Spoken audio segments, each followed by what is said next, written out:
Yeah. For those of you that wanna know what we're all about, it's like this, y'all.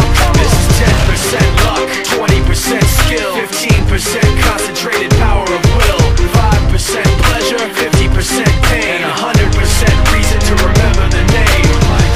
He doesn't need his name up in lights, he just wants to be heard, whether it's the beat of the mic. He feels so unlike everybody else, alone, in spite of the fact that some people still think that they know him. But fuck him, he knows the code. It's not about the salary, it's all about reality and making some noise, making a story, making sure his click stays up. That means when he puts it down, Tox picking it up. Let's go. Who the hell is he anyway? He never really talks much, never concerned